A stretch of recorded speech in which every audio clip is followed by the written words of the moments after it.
I'm currently in the fart box. Oh, God. Our phone screening room, and comedian Marc Maron is getting ready to come into the studio. We're going to do the interview in here. How does it smell in there?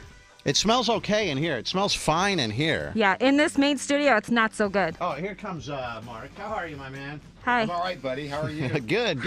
I didn't know I was entering a combat situation. You know what? I apologize. A puke combat. Look what happened. Your big puke idea backfired all over you. You know, we do. Mark's coming in. He's like, "Oh my God, what am I doing walking in? This is like the low point of my career, walking into a radio show." You missed the thoughts right after that, which is like, "I'm getting the hell out of here. I don't know if it's worth it." You know, about once a month we do like a crazy sort of stunt sort of thing, you know, and just I find that stuff interesting. It is completely lowbrow, but I like to mix it up. You think so? You think a puke cannon's completely lowbrow? But I'm 38 years old, and I can't wait to hear this explanation. No, this sounds good. I still feel. I don't know how old you are, Mark. I am 50 years old. I still feel like I'm 20 years old. Really. Okay, well, let's say that's true. You feel like you're 20 years old, and even as a 20-year-old, did you see something like my big fantasy? If I'm going to do something, I'm going to have a guy throw up into a weed blower, a leaf blower, and all over another guy. I guess I didn't think about that, but what exactly happened with the prank? Did the stunt go wrong? I didn't. I watched some of it. It exploded on the ceiling. Well, there's you've done a beer bong in the past, right? So yeah, maybe. I mean, it was a little before my time. There's a valve. There's two valves on this thing that we built. You pour the puke in. You have all the valves closed. The top one closed. Otherwise, the leaf blower will blow it back up the spout. Someone left that valve open, and it just blew up right onto the. So you had engineers work on this. You had a team of engineers design a puke cannon. The radio station engineer actually spent 2 days building. Two days building the puke cannon. Makes $100,000 or whatever, and he's building a puke cannon. It's like all that footage of rockets taking off that don't make it out of the launch pad. You got to go back to the drawing board. I don't think this puke cannon's done. I think you got to perfect it. I've never done. And by the way, Marc Maron is here with us. You will be at Hilarities, right? I will be at Hilarities tonight and tomorrow. Normally, I have a card in front of me with the show times and all of that. I've never done an interview in here. Normally, we do it in there. We have you on the couch. We have the cameras in there. I don't know look at that. Look what's going on in there. Where is the puke dripping from the ceiling? I was so close to leaving, dude. I really was. And that, and I'm a guy. I could see here. You can watch if you look. There you go. You can see. And look, I'm a big boy. I can handle a little puke. I've been in several situations where there's been puke around. But I was like, is that something I want to spend my morning in Cleveland doing? I could tell by the look on your face that you were like, oh man, what am I?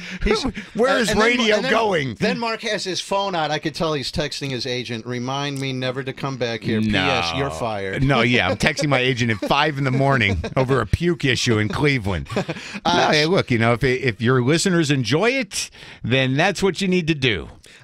Mark is going to be at Hilarities this weekend, all throughout the weekend. Comedian Marc Maron is here with us. What days are you going to be over at Hilarities? Friday and Saturday, tonight and tomorrow. Two shows tonight, 7:30 and a later one, and then I guess tomorrow. I don't know. I just know that I got to walk down the street to the thing. Do you do a lot of other things now? You do the podcast, the WTF podcast, which I don't know. I guess that podcast is what brought you sort of mainstream spotlight, believe it or not, out of a podcast, because the first I had actually heard of you was when you were working at Air America. Prior to that, I was interested in that project because it was syndicated. There, she's taping up my card for Marc Maron there at Hilarity, 7:30 and 10 tonight, 7 and 9:30 tomorrow. I followed that because I'm in radio and I'm interested in radio. I did morning radio on Air America for about a year and a half, and I did an evening show in L.A. for another half a year. And during the divorce, I went back to Air America to do a online streaming video show out of pure desperation because I needed to pay the bitch off.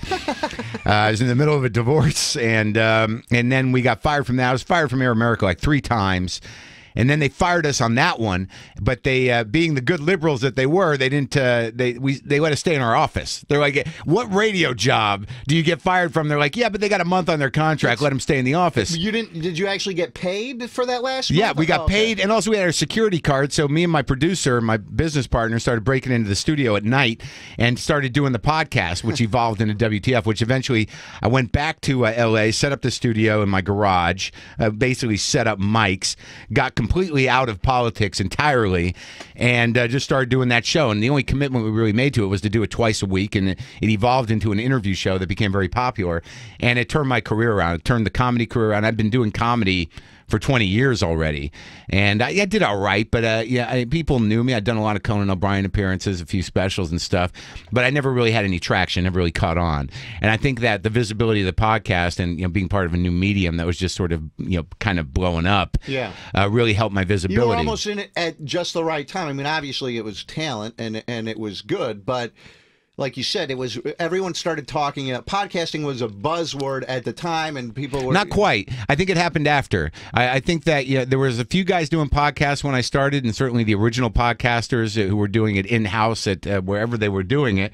But there was a few, but the medium hadn't really caught on. I mean, Carolla was doing it, Jimmy Pardo was doing it, Jimmy Dore was doing it. Kevin Smith had a bunch of podcasts on, but the landscape was a lot smaller when I got in there. And I think the attention that WTF got initially really kind of spurred it on, and a lot of people started doing it. I think there was this general attitude like, "Hey, if Maron can do it, I mean, I can do it." Were you interested in politics? Air America, for people who don't recall, if you don't remember this was a liberal, there's so much right-wing talk radio. There's Rush Limbaugh, there's Sean Hannity, and there are literally a million clones of those guys as well that they have all over syndicated radio. Yeah, narrow-minded bullying is very contagious. And so Air America was designed to be the opposite of that, the antithesis of that. I think it was an answer to it. I don't know if there's a way to do an opposite. It's a little trickier to be narrow-focused in the liberal tent. Because part of the progressives is like everybody should have a voice. So I think there was a lot of different voices, and it was a noble attempt at doing it. But organizationally there were issues. There was issues with finances. There was issues. The idea of creating a network was a little taxing.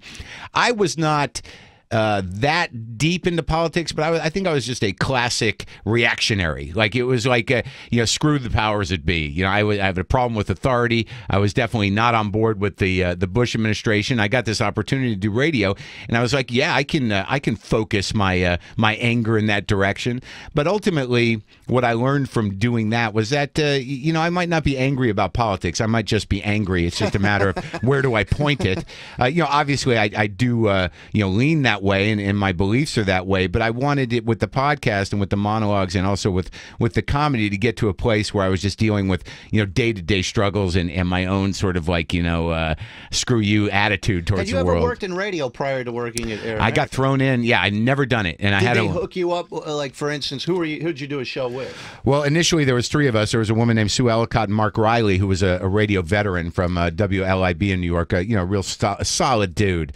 So Sue didn't last long, and it was really me and Mark Riley, and he was sort of the news guy, veteran radio guy. And he was sort of, they did that to kind of show you the ropes. You have the comedian, you have the radio guy. Right. I think that I took to radio pretty quickly, and I really enjoyed the format, and I think it's one of the reasons I don't think I would have done podcasting if I hadn't gotten confidence on these type of mics. But yeah, he was a guy. He was like my sidekick in a way, not a sidekick, but he was like the straight man, because they let me drive the show just because of my momentum, and and I would talk, but it wasn't always about politics. There was a period there where I was talking about cats for about 6 months because I trapped a bunch of cats and brought them into my house, so we had a narrative going. But Mark would crunch the news. Mark would stay on top of framing whatever the issues of the day were, and I would kind of react to him and take it a different direction. It's difficult. I think the last time you were here, the last time you were in the studio, I talked about I worked at a place called Comedy World, which was based in Los Angeles. I remember that with Blaine Capatch and Al Madrigal. Yes. Wasn't there a lot of who else was involved with that? Greg Barrett, was it? She remembers. Who else was all involved? Sue Murphy. Bobby Slayton. Yeah. Bobby Slayton. Yeah. All those Bobby guys. Slayton. Greg Shoemaker. Love Master. And that was basically comedians that they put on the radio, but they had no radio experience, and it was a train wreck. Then then you had like I was the only radio guy that they hired to work at the thing, and it was probably like Air America. It was just poorly run. It was poorly managed. Well, I love doing live radio. I mean, when I first started doing it, just the idea, we had to get up really early because we're doing a lot of news. It was very overwhelming for me. But I mean, to be on the air at 6, live till 9, knowing that you had to keep a momentum going, knowing that you had to move, you had to have that forward movement, and you had to hold listeners, and there was you had to be compelling for people. Really, I think at the worst part of their day, driving to work, waking up to whatever hell they live in, and kind of keeping that compelling. And I really dug it. It was a rush. It screws up your entire life, as you know. Oh, you can't sleep. You can't go out. By the time the weekend rolls around, you're so tired. Wasted. And you never get it right. I mean, you're just learning at it. It's like, all right, if I get 3 hours from 2 to 5, then I can get up for 3 hours and then go. That was my life. That is my life. No, it's a hell of a sacrifice, but I think people appreciate it. Someone has to put puke cannons on in the morning. It's very important that people going to work at jobs they hate can enjoy a puke cannon at 7 in the morning. So the podcast becomes successful. You turn it sort of morphs into an interview show. Mm-hmm. Do you do one person per episode now, or It's always been one person per episode. Initially, at the beginning, I was doing a third act with weird guests that may or may not be real, and now it's pretty much occasionally, very rarely, I'll do 2, but usually for specific reasons. But yeah, we do 2 a week, one long form interview per week, a monologue, a few ads, and I'm very knock on wood. Book this? For instance, I know you had Lena Dunham on recently, a month or 2 ago. Yeah. I booked her. A lot of people in the industry and a lot of people, I have a lot of interesting listeners and a lot of people certainly in the comedy community. It gives them an opportunity to catch up with their friends. So a lot of people know about the show. So I'm usually only 1 or 2 people away from being able to book people myself or with my part-time assistant. And usually that's how it's been going. We're going to start working with a booker a little bit because there are some people, older people and people who are not on my radar, or I can't really get at, or don't know about the podcast, or whether they want to do it. But I've been pretty lucky. I mean, I've booked some pretty big people, certainly in comedy, and certainly a few big actors and very interesting people. Like next week, we had an interesting thing happen. Jason Reitman, who's a director, Ivan Reitman's son, who did Thank You for Smoking, Juno, Up in the Air, Labor Day. He had been booked for a few months. I kind of wanted to talk to him. And then coincidentally, we got an opportunity to interview his dad for the new movie Draft Day. Yeah. So now, within a day of each other, I interviewed Jason, and just by coincidence, I'm interviewing his father 2 days later. And I knew that was happening. So there was this weird kind of like, so tell me about your dad. And then I was able to sit down with Ivan. I'm like, well, Jason told me that, and kind of do this cross-referencing. So we're actually going to put both of those episodes up next week. And like a couple weeks ago, I like when that happens. I had Jason Isbell, the songwriter. Jason Isbell has this great album, Southeastern. He used to be part of the Drive-By Truckers. So it just synced up that I was going to interview Patterson Hood, who is the Drive-By Truckers, who was friends with Isbell, and they both have this weird connection, not only in the band, but in Patterson's father, Dave Hood, who was part of the Muscle Shoals studio back in the day. So I was able to put those 2 up in the same week, too, and there's sort of a through line, and I love doing stuff like that. You grew up in Albuquerque, I think. Is that correct? I did mostly, yeah. My folks were from Jersey, but 3rd through high school, Albuquerque, yeah. And Marc Maron is here with us. He'll be at being hilarious, by the way. I'm being hilarious. Tonight at 7:30 and 10 o'clock at Hilarity. Saturday at 7 and 9:30. You grew up in Albuquerque until you were how old, you say? After high school. I took off after high school. I got done with Albuquerque, though I love Albuquerque. Have you seen what's going on in Albuquerque? I mean, Breaking Bad? No. That was my biggest regret, dude. What's that? That you got out of there before? No.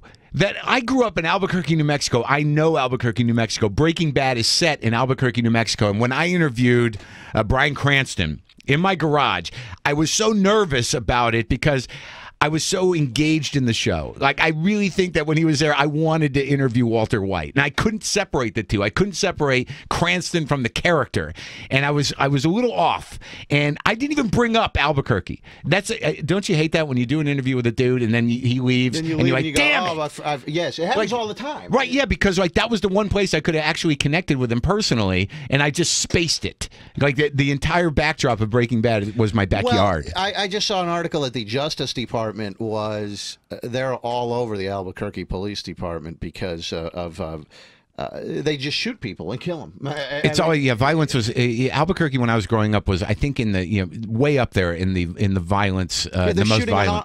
Unarmed people. I mean, it's the stuff that I was reading last night is crazy. So I was the Wild West. If this has always sort of been, in the DNA of that area. I don't remember the cops being that way, but I do remember a lot of people having guns. I mean, there's fairly, if I'm not mistaken, when I was growing up, I don't know what it's like now, there was fairly laxed gun control laws, and I remember seeing a lot of guns in high school. I remember a kid one time when I was in art class, this kid who was the teacher's assistant in art class showed me a 38 when I was out driving. At school? Yeah. And, that wouldn't happen these days, I don't think. No, and then when I was driving around once, my buddy Dave got shot at. And then there was another time, because when you're in Albuquerque, when I was growing up, they give you your driver's license when you're 15. So you got a learner's permit at 14 and 9 months, and you had a fake ID, at 15. That was a hilarious thing. We all had fake IDs, right? And we all got them from the same guy. It was very funny. We're 15 years old, and we go to this party. There was a guy who made fake IDs, but the way he made them was he had a cutout of a New Mexico State driver's license that you held and you stuck your head. Stand there, right, and he took a Polaroid of it. But the problem is that we all get fake IDs these same nights, but he was not able to change the information on the board. So we would go out and want to drink, and it was like this little army of Tom Bynes. We were all Tom Bynes. We were all the same age, the same birthday, the same eye color, and we'd have to pace ourselves going into clubs. But on your fake ID, it would say that you were 21. Yeah, and we all had the same name because the guy couldn't change the information on his book. It was ridiculous. But there were times where you just drive around, drinking and going, hanging out at the McDonald's for the high school and stuff, or cruising different areas. And one time, my buddy Dave's car got shot at, put a bullet right in his door, and who the hell knows who it was? And then there was another time, I remember I was driving to the George Thorogood concert, and we got into a scrap with some dudes in a car coming up beside us, and they pulled a gun out, and we were able to ditch them. But there was always guns around. Yeah. It's weird. I grew up in Las Vegas. There were a lot of guns in Las Vegas, and the same thing. I had a fake ID when I was 14 years old. Yeah. I bought my first 12-pack of beer at a 7-Eleven. Have you seen a 14-year-old? They knew.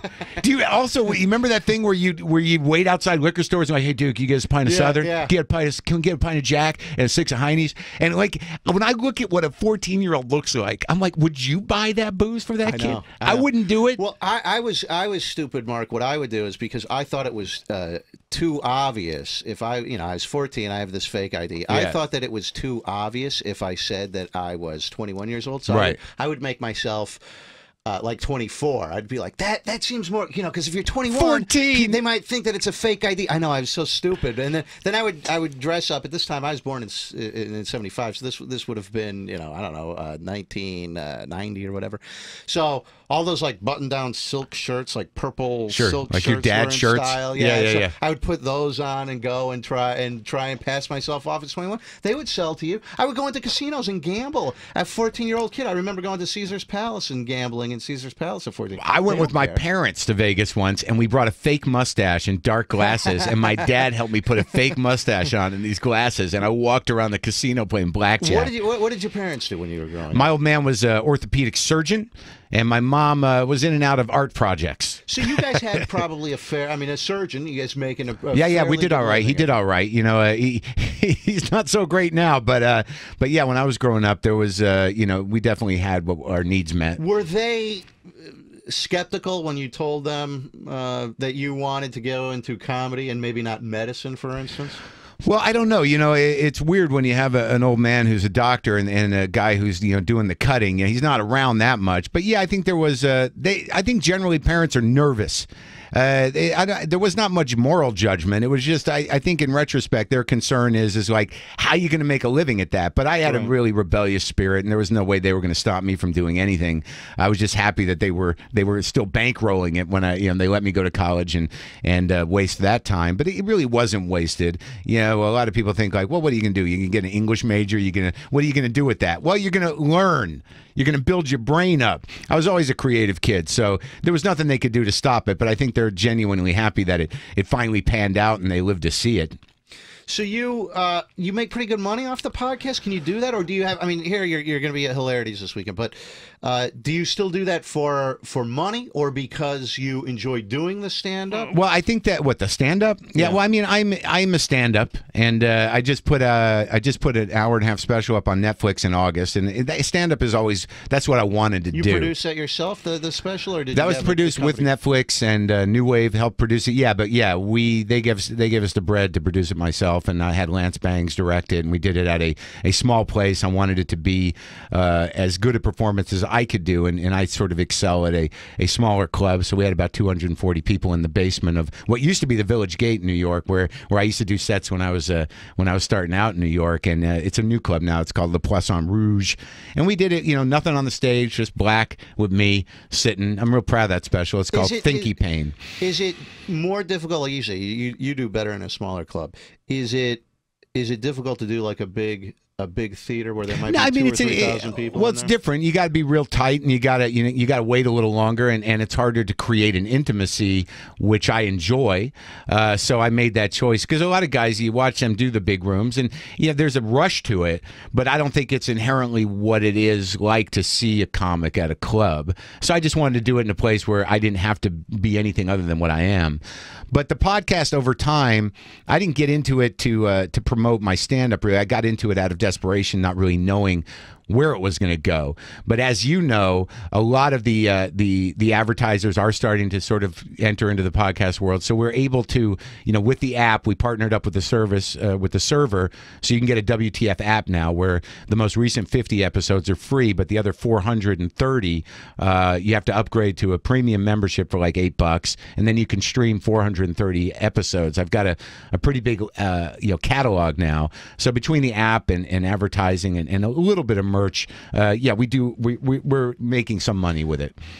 Who's the best guest that you've had on the podcast? Hard to say, man, because I've had very few bad guests, and I'm always very surprised at the experience I have, because you make assumptions about people, and I think you know when you have somebody in here that you've respected for your whole life, sometimes you've got into a certain perspective, like you think they're that guy, and you enter, thinking like, well, this is that guy, and then it turns out they're not that guy at all. They're probably more. They're different than you thought, and I always find that very compelling, very surprising. Like there was one. Like Norm Macdonald, that episode, like I booked him, and I honestly, from his public persona, I'm like, I don't even know if he can talk. You know what I mean? Like, I don't know if he can have a conversation. Yeah. And it turned out to be one of the best episodes I've done, because I knew nothing about him, and he was very candid and very self-effacing and very, smart and searching. And after I shut the mics off on that one, I'm like, oh my God, we got to put this up right now, And I've had a lot of episodes like that. There've been a lot of really sort of compelling episodes with surprising people. Because now I'm doing musicians too. I interviewed Booker T from Booker T and the MGs, and you're dealing with 50, 60 years of musical history, and those are a little tricky. But I'm just you think you've gotten better at it? Well, I think that, given that I never really had an agenda other than to have a genuine conversation, like I don't lay out many questions. I sort of get a sense of a person, but with someone like Booker T, you don't want to trivialize the history. So that's a different type of interview. But yeah, I've definitely gotten better at talking to people and listening. I think it's about listening and trusting your instinct as to when you're going to go what, when, why, as opposed to having specific questions. Yeah. That was one of the things like Jay Leno when he was doing the Tonight Show. I thought Jay Leno was good at doing stand-up, but in his interviews, he would not listen to what people were saying. Well, that's a different format too. You're dealing with a 6 to 12 minute segment, right. And usually people are plugging something. The segment's been produced before you get there. So, when you do, I did Leno once. I never was that huge a fan, but when I got the opportunity when season 1 of Maron was premiering on IFC, I said, yeah, I want to do the Tonight Show. Why not do it? Sure. And it was weird, dude, because he didn't, like, I'd done Conan like 50 times. So I do Leno, and I'm waiting in the dressing room, and Jay comes in, not before he got dressed for the show, and literally for a half an hour, he's like, "Hey, I didn't think you do the show. I didn't think you were. I thought you were a Conan guy." And and for a half hour, he basically said, "Look, I'm just a comic," and he really was trying to connect with me, like he assumed that I'd made judgments about him, or that like in that thing that happened with him and Conan and stuff. And perhaps I had, but it was very odd to me and sort of endearing that he spent a half an hour sort of justifying himself as a stand-up to connect with me. But those shows, when you do them, you get a call from a segment producer. They say, what do you got? What are your stories? You got jokes you want to do? Where do you want to go with this? And so that's all set up. So then they give Jay questions. So when you're in that position, it's hard to make it seem natural because you're just leading a guy. Right. But it was weird to do the Tonight Show because I couldn't get over the fact that I was looking right at Jay Leno's head. That happens to me a lot when I do those shows. Like, Conan... I've been doing Conan since he started, so him and I have sort of an on-screen relationship. But when you get under the lights and you think it's just a conversation, and it is, and you do have a plan. But when the cameras are on, everything gets very heightened. And you have this weird, like, I'm very aware of it. Like, I did Letterman panel for the first time last year, and he was always my guy growing up. But there's something amazing when you're sitting there. Like, I couldn't get past the fact, when I'm with David Letterman, I'm like, oh my God, there's his face. It's right there. I'm talking to David Letterman's face, and I'm sitting right next to it. Like, I do have a certain amount of fanboy awe. And that was thrilling to do Dave, to actually be engaging with Dave, because the one thing I notice too when I do live podcasts is that they're just people, man. And you sit there next to a guy, talking to him, and there's 400 people just listening to every word and laughing. When you're sitting there doing it and looking at the guy, you're like, he's just a guy talking. Yeah. What's the magic that makes that happen? I don't know. I find it very compelling as a fan to this day to do it. I hope I get to do Letterman again this year. What do you think about, because he's retiring, Stephen Colbert, they just announced. Great. Stephen Colbert's great. He's like, in or out of character. Years ago, I hosted a show on Comedy Central called Short Attention Span Theater, and it was the last incarnation of that. Jon Stewart had started it, but it was years later, and it was really my first job on television, and I wasn't happy about it, to be honest with you. But in the same building, the same production company, HBO Downtown, produced Exit 57, which was a sketch group with Amy Sedaris and Jody Lennon and Stephen Colbert and Mitch Rouse. So I met Colbert when he was just a kid, just starting out, and we were all just starting out. And he's incredibly focused and incredibly grounded and insanely funny. And I think he's a great choice for that job. I imagine he's not going to do it as that character. And I think that's going to be the most exciting sort of shift. I can't imagine Do you think people are going to be shocked because that character, he's synonymous with that character? I know it'll be interesting, but I don't. But maybe they will do that. What do I know? But I would assume not. But I think that his talent is so vast, and that he is so quick and so on his game. I think that the shift back into Stephen Colbert, the guy, is not going to be a problem if that's what he chooses to do, because he's very capable, and I think it's a great choice. So you went on the Tonight Show with Jay Leno. What do you think about Fallon's performance on? I like Fallon. Like Fallon, to me, when I started doing his show, because I end up doing the shows. I've done Kimmel, I've done Fallon, I think twice. I've done Ferguson, I've done Leno, now I've done Letterman. My take on Fallon when I did his show initially was, and when I watched him even, no matter what people say, he's one of the only guys that's actually having a good time on television. That, he brings a certain childlike excitement to the thing that I think is great. Like, he was one of the first guys, because mostly, like we were talking about segment producers, where I was waiting to do his show and I hadn't talked to a segment producer, which, with Conan, I'm used to doing that, where you go over your bits. And the guy, like, I was sitting in the dressing room, I'm like, are they going to ask me what I want to do?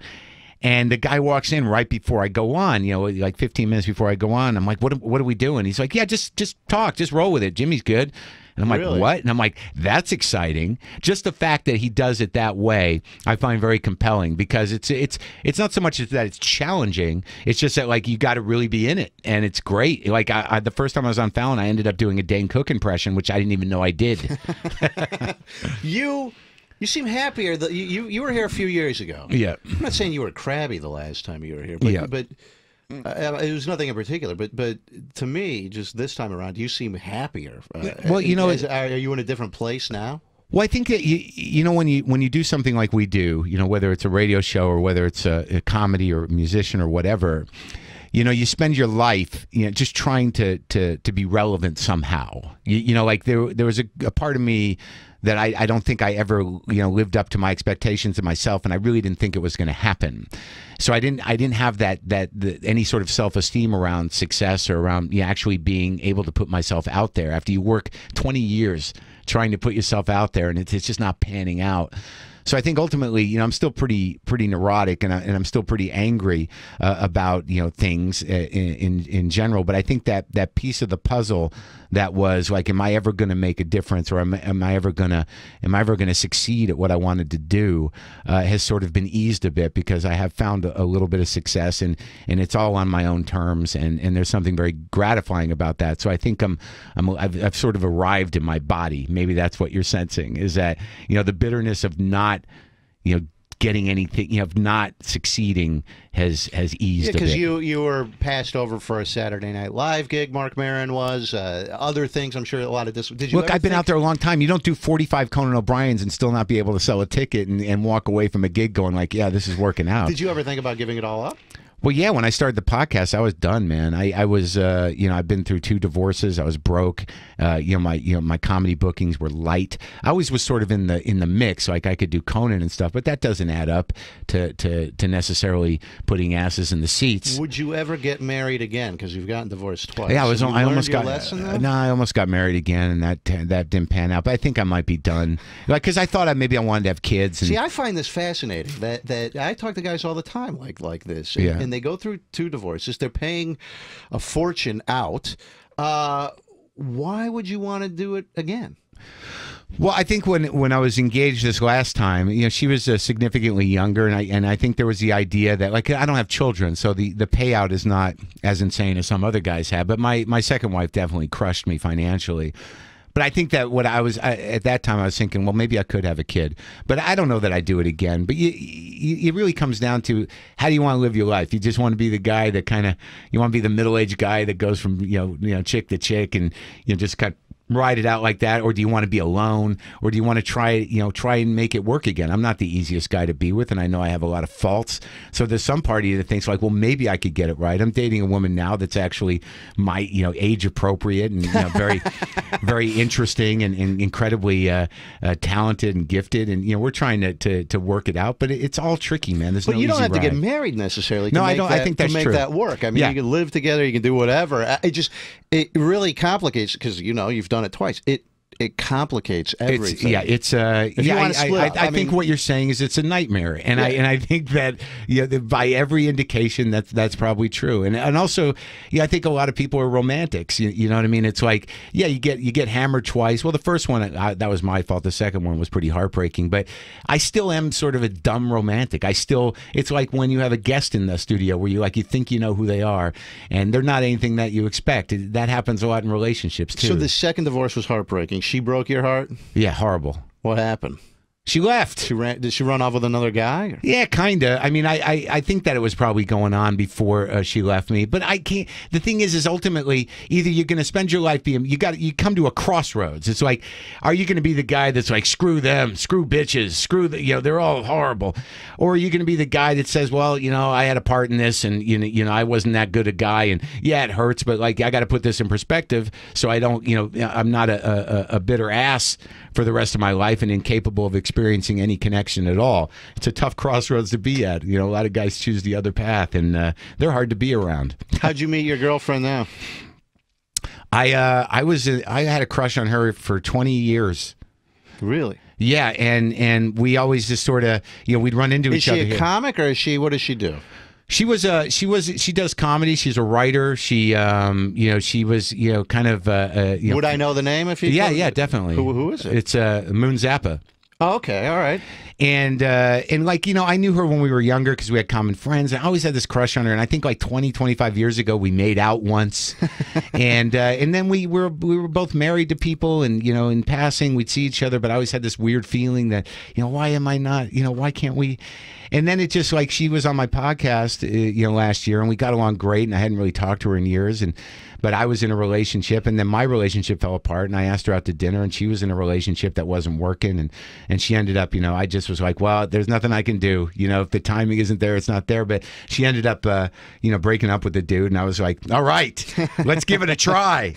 So we've been going for a few months, and it's up and down, but I have a lot of love for her, and I have a lot of desire for her. Desire is important, fellas.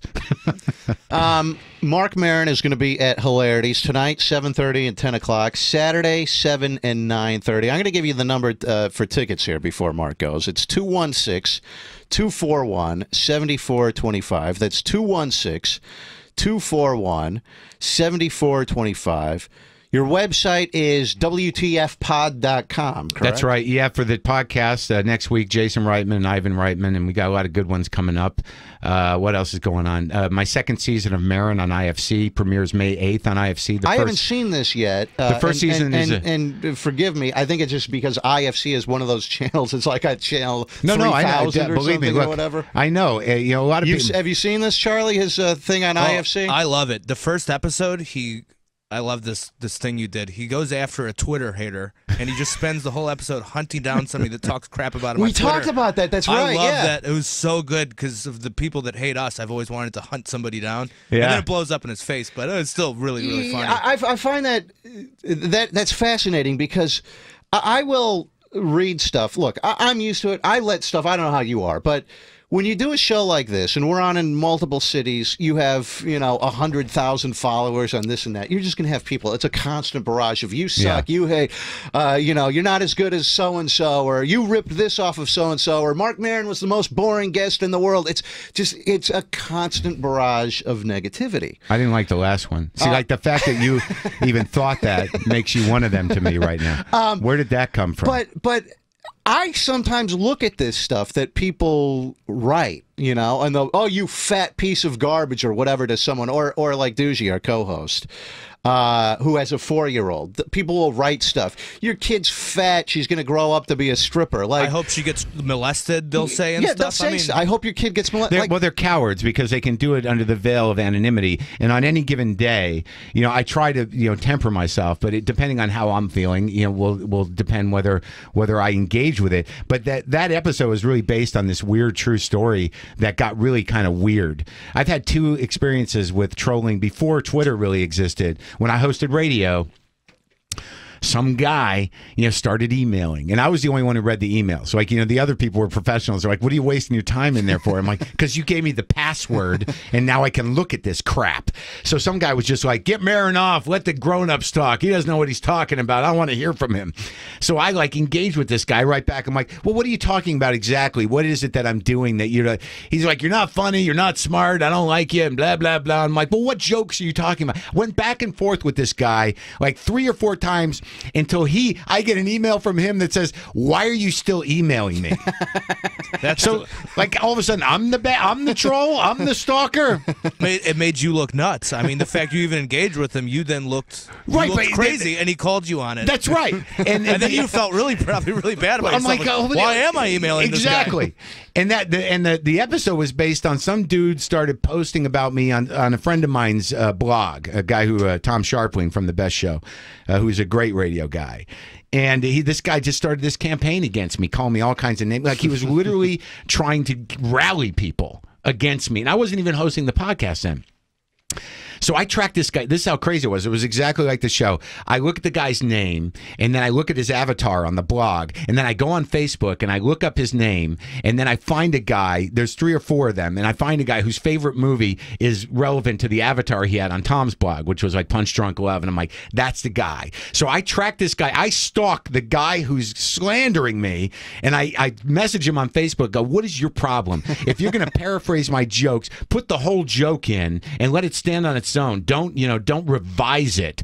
And I go back and forth with him, and it's ugly, and it goes on for a year. On and off for a year until finally he says, "Look, man, I was going through some stuff then. I'm sorry." So we had this weird piece about, but why the hell to put you through some stuff? And right. You fell for it. Yeah, I'm amazed at the amount of time people have to get on the internet. I've done what Mark has done. I've searched, not what Mark did. I've reversed but the amount of time that people spend to bash other. I don't know. Here's what I found out. Those guys, all they want, real trolls like the Twitter trolls and guys, there are groups of people, and there are people that do it specifically to get our attention. They do it to engage. Their success is like us going like, shut the hell, like is responding, because when you respond, there's no winning, because they don't even care how they come at you. They have nothing invested in what they're saying to piss you off. They just want to push your button, and as soon as they hit it, they win. It's done. It's done. Mark, what's your Twitter name, by the way, so people can Marc tweet? Maron. Marc MarcMaron at Marc Maron. You can tweet Mark all the day long. The most boring guest on this show.